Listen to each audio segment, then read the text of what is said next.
ગાંધીનગરમાં ઈએસઆઈસીની 93મી જનરલ બોર્ડની મીટિંગ મળી હતી। શ્રમ મંત્રી કુંવરજી બાવળિયાની અધ્યક્ષતામાં આ બેઠક મળી હતી। શ્રમિક કલ્યાણ અને સામાજિક સુરક્ષાને લઈને બેઠકમાં ચર્ચા કરાઈ હોવાનું મંત્રીએ નિવેદન આપ્યું। આ સાથે તેમણે કહ્યું કે ઈએસઆઈસીની પ્રાદેશિક બોર્ડ મીટિંગ મળી। કુંવરજી બાવળિયાએ કહ્યું કે કોઈપણ પ્રદેશના વિકાસનો આધાર ઉદ્યોગ ધંધાના વિકાસ પર છે। શ્રમજીવીને તમામ સુવિધાનું ધ્યાન રાખવામાં આવે છે। શ્રમિક કલ્યાણને પ્રાથમિકતા આપવામાં આવે છે। સામાજિક સુરક્ષા અને અન્ય સુરક્ષા પણ આપવામાં આવે છે। નવા લેબર કોડ લાગુ કરવામાં આવ્યા છે તેવો પણ દાવો તેમણે કર્યો। આ સાથે કહ્યું કે સામાજિક સુરક્ષા સહિતમાં અનેક જોગવાઈઓ છે। ઈ શ્રમ પોર્ટલ પર શ્રમિકોની નોંધણી કરી લાભ આપવામાં આવે છે। આ સાથે 7 મે સુધી મફત વાર્ષિક આરોગ્ય ચેકઅપ પણ ચાલુ છે।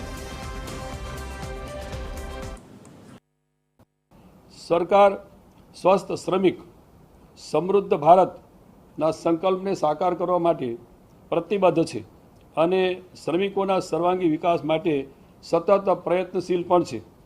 હું આપ સૌને ખાતરી આપું છું કે ગુજરાત રાજ્યમાં ઈએસઆઈસી યોજના વિકાસ અને વિસ્તાર માટે રાજ્ય સરકાર તરફથી જે કોઈ કાર્યવાહી કરવાની થશે તેમાં તત્કાલિક પગલાં લેવામાં આવશે અને એ જ રીતે ફરી ઈએસઆઈસીના માધ્યમથી શ્રમિકોની ચિંતા જે કરવામાં આવે છે એમાં રાજ્ય સરકાર ભારત સરકારના સહયોગથી હંમેશા ચિંતિત છે અને આવતા દિવસોમાં એના સ્વાસ્થ્ય માટે આરોગ્ય માટે ચિંતા કરતા રહીશું।